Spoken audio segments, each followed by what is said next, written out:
In an urgent update, Budanov played his trump card, a nuclear strike on the Kremlin's nerves. The moment of truth has arrived. The end of the war. Moscow is exploding from within. A bloody purge in the very heart of the Russian Federation. The Kremlin towers at war. Has Putin really started a showdown with the security forces? It happened. Ukraine is being given nuclear weapons. Britain and France have taken a decisive step. The Kremlin is in turmoil. The Flamingo has become a real death sentence for Russian air defense. Poland has sprung the trap shut, a steel blow to Belarus. And meanwhile, Fedorov has signed Shekhet's sentence. And all of this happened just now. Greetings, I'm Renata Aslanova, and we're getting started. In urgent news, a statement that demands close attention, Kyrylo Budanov publicly made it clear that Ukraine has its own trump cards, and they are not for loud announcements, but for the right moment. Wars like these do not end on their own. They either end with a just resolution or inevitably return in an even larger and more dangerous form. And another intrigue that exploded across the information space. Kyrylo Budanov unexpectedly started talking about peace negotiations and did so in a way that left more questions than answers after his words. You should be the first to hear this. It's no secret the negotiations are not easy. But we are definitely moving forward and approaching the moment when all sides will have to make final decisions. To continue this war or to move towards peace. I hope that justice will ultimately prevail. Now, Volodymyr Zelensky is also speaking openly about this. The president of Ukraine announced, "We are at the beginning of the end of the war." Nevertheless, he emphasized that without strong security guarantees, any ceasefire would allow Moscow to regroup for a new offensive. Ukraine needs a ceasefire. Yesterday, today, tomorrow. We don't need a pause. We need an end to the war. The Ukrainian leader clearly and uncompromisingly states Ukraine's position. No vague formulas, no naivety. A ceasefire without real strong security guarantees is a trap that carries enormous risks. There is no trust in Russia, and there cannot be any. Ukraine will not give up Donbass. This is a fundamental red line. We are ready to freeze the war, but we are not fools. We won't just withdraw troops from Donbass. Zelensky directly speaks about Kremlin manipulations and emphasizes that pressure should be directed at the aggressor. If we are talking about force from the Americans, it should make Russia stop the war, not force Ukraine to make concessions. And now, a sensation that has surfaced straight from the heart of Washington. It seems the US is indeed preparing to break through towards peace. Donald Trump wants to end the war in Ukraine by July 4th of this year. The media has published shocking forecasts. Allies say that the US insist on reaching an agreement before Trump celebrates the 250th anniversary of US independence.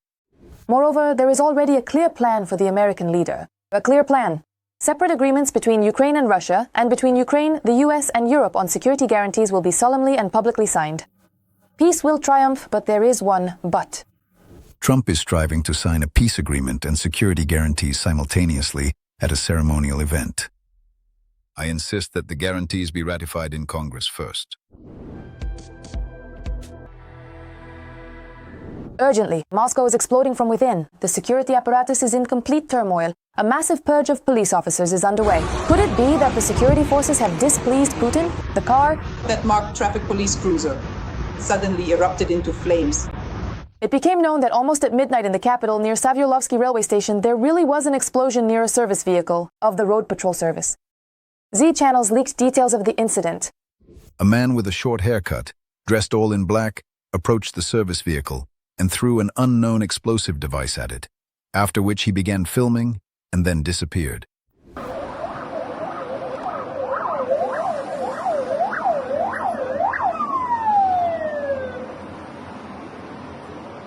At least one person was killed. According to media reports, it was a traffic police officer. Another person was injured and has been hospitalized. Later, journalists reported that the second police officer also died. His injuries were incompatible with life.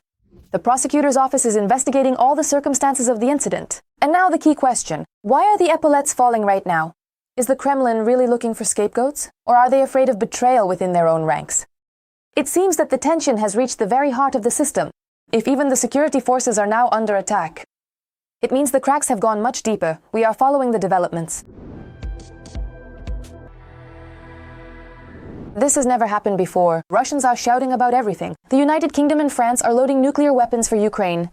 At this very moment, the propaganda media is literally being torn to pieces. The United Kingdom and France are preparing to arm Kiev with a nuclear bomb, according to the SVR-RF. The British and French allegedly want to disguise the transfer of nuclear weapons to Kiev, as if it were Ukraine's own development. Meanwhile, the Russians, gasping for air, are screaming that Russia's hammer is so powerful the Ukrainian armed forces have no chance of victory, and that's why they are turning to the British and French for this kind of help. It seems that the occupiers are seeing nuclear weapons far too often. During the recent attacks by Ukrainian Flamingos, military correspondents have completely lost touch with reality. And the last question we were asked today from the front concerns the enemy strike on Udmurtia. What if the payload of this thing had been nuclear? The same British are willing to go to great lengths to keep the conflict going. Meanwhile, partners continue to support Ukraine despite Russia's whining. Just yesterday, there was a loud announcement in the information space about the intentions of countries to send one military brigade each, that is, up to 5,000 soldiers from each country. And today, there's already another explosive piece of news. London has announced a new aid package worth about $33 million. The funds will go toward emergency energy assistance, protection and repair of the energy system, and additional generating capacity. For humanitarian aid to frontline communities and those affected by shelling or internal displacement. In addition, British military doctors, nurses, and physiotherapists will consult Ukrainian medical personnel, and Ukrainian instructors will be trained to pilot helicopters at a UK airbase. The climax, which until yesterday was only whispered about, is now loudly announced by the Ukrainian Flamingo missile, and after a single launch, Russia is once again counting its losses. In Moscow, they are forced to admit that the air defense system is failing. Panic is seeping through even the official reports. Ukrainian forces are tightening the space for maneuver for the Kremlin more and more, but another nightmare is looming on the horizon. Will this combination become the very turning point? More on this ahead.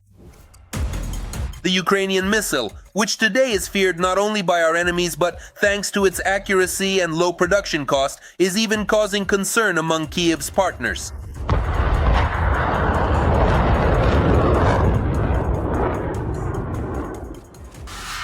In February 2022, we asked our Western partners to close the airspace over Ukraine. But by February 2026, it is Europe that is asking Ukraine to share its unique experience. How can this be done independently? It's a very simple technology. There's nothing complicated needed here. There are plenty of books written about this, where everything is explained, how it's done, what's so difficult about it. As it turned out, modern American and European air defense technologies have a huge drawback: their cost. Even though Western weaponry is technologically unmatched, given the current realities of warfare, NATO would only be able to defend against enemy missiles and drones for a few days. The West simply doesn't have enough resources for anything more. After all, each missile is dozens, if not hundreds, of times more expensive than the drones it is used to destroy. Currently, intercepting an Iskander costs over $6 million. And this is where Ukraine comes to the West's aid with its unique Flamingo missile. We want to bring this down to $1 million or $1.5 million, so that intercepting an Iskander would cost that much. Using the FP9 missile. With the help of the FP7 missile, the Ukrainian Flamingo is already demonstrating unprecedented effectiveness and accuracy, striking strategic targets in Russia. Developed in record time, the missile has become yet another headache for Putin and his generals. Since the development is entirely domestic, the Ukrainian armed forces do not need any permissions to strike with the Flamingo wherever we want and wherever it's needed. The only problem our developers have to deal with is scaling up production. So far, it hasn't been possible to produce enough missiles per month to meet the needs of the Ukrainian armed forces. This is a strategic weapon. Unfortunately, strategic weapons can't be bought or launched today in the same quantities as hotcakes like it happens with FPV drones, so that the effect is seen by everyone, reaching every household. But based on the missions that have been carried out so far, we see that it fully meets the objectives we set for it. For now, there aren't enough domestic missiles to strike all targets on Russian territory, so our Western partners have to help with this as well. For example, the United Kingdom is developing a new deep strike ballistic missile for Ukraine. We can state that first and foremost, we're talking about a missile that can be quickly scaled up and is a relatively inexpensive solution. because the government of the United Kingdom is specifically emphasizing that this should be a means that is cost-effective, meaning it will meet the demands of the current time. Since we see that the armed forces have a lot of such means and it cannot be too expensive. As a result, within the framework of the Nightfall project, Britain announced a competition for the accelerated development of ballistic missiles intended for combat operations under high threat conditions and strong electromagnetic interference. The modern English missile will be able to launch from various platforms, carry out a series of launches, and leave its position within a few minutes. The system will be equipped with a 200-kilogram high-explosive warhead. It will feature high accuracy and a range of up to 1,000 kilometers. 500 kilometers, this completely covers all the temporarily occupied territory of Ukraine. It also covers a significant part of the European territory of the Russian Federation, and at this depth the enemy places both its higher level headquarters starting from brigade up to divisional level as well as army and group of forces levels. These are also quite serious logistical hubs, meaning places where fuel and lubricants as well as ammunition depots are concentrated. In combination with the Ukrainian Flamingo, the British missile could significantly reduce the Kremlin's and personally Putin's desire to continue their campaign. Instead of missile strikes on peaceful Ukrainian cities, the bunker dweller will be forced to endlessly defend against the missiles of the Ukrainian armed forces. The number and intensity of operations by our security forces using strike drones, including against strategic targets, are wearing down the enemy's air defense forces. These belong to the enemy's SIEM, and the strategic combination of ballistic weapons and strike drones can effectively carry out targeted strikes against highly specific, critically important enemy targets. And it will only get worse from here, at least for the Kremlin. Ukrainian developers promise to reach the necessary supply volumes for the armed forces of Ukraine by the end of this year. Ballistics, while simultaneously creating more and more types of advanced weaponry. For a year. This is ballistics. In 2 or 3 years, this will mean creating an anti-ballistic air defense shield over all of Europe.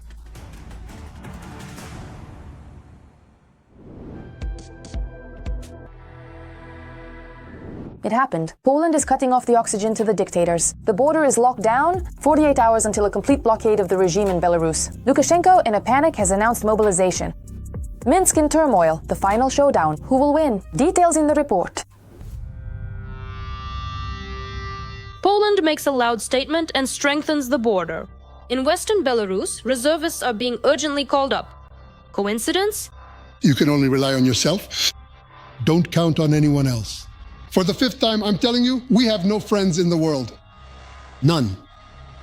Men in Belarus have started receiving draft notices en masse. They are taken the same day, with no time to pack. And on top of that, their phones are confiscated, so as relatives report, contact with those drafted is immediately lost. Of course, I would be worried about this. The main difference is that this has never happened before. And in fact, Belarusian social media exploded precisely because this has never happened before. And people are asking each other, let's say, if this is happening in some region, what about you? Is it happening where you are too? The first question everyone is asking each other is this happening all over Belarus right now? Or is it still isolated to just a few regions of the country?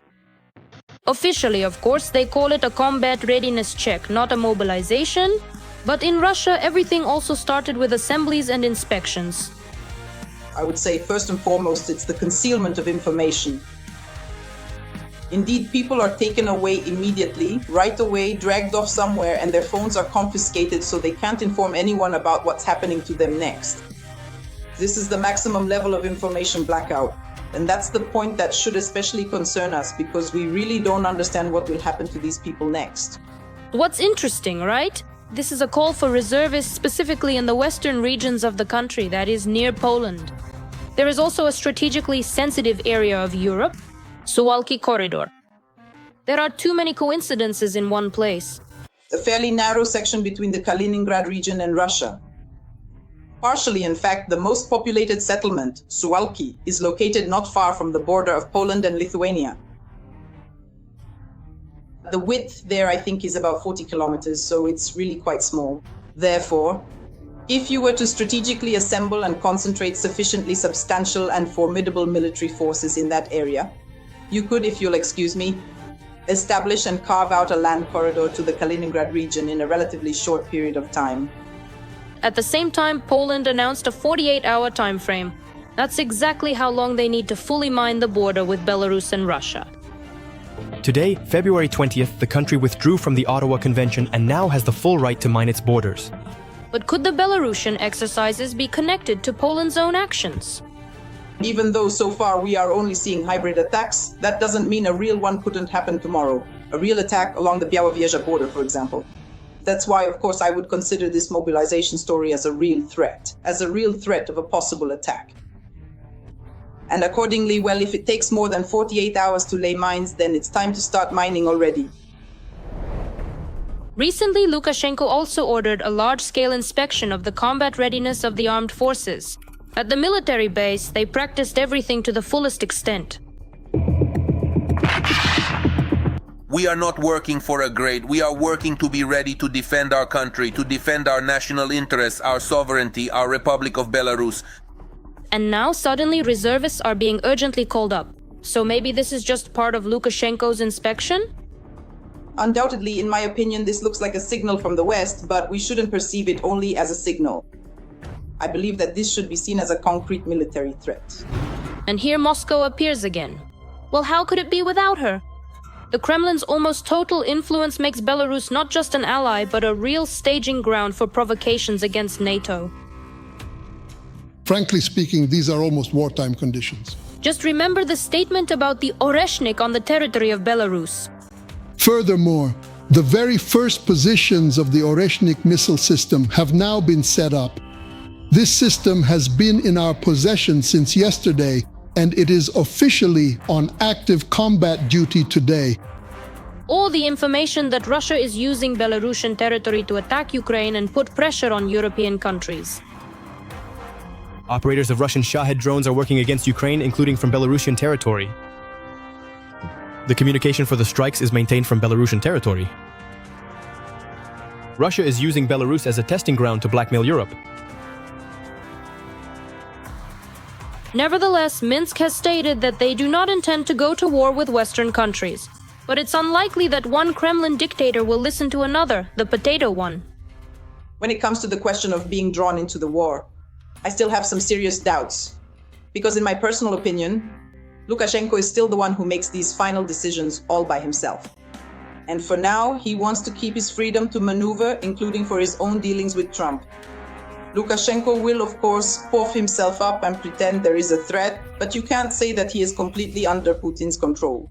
That's not the case, but that doesn't stop him from actually carrying out and preparing provocations. Lithuania is closely monitoring the developments in the Republic, and they state that for now, there is no reason to panic. But Russia clearly has its own plans for Belarus. After all, constantly probing NATO's borders and testing the neighbors' reactions is a systematic strategy and a way to test the alliance's patience.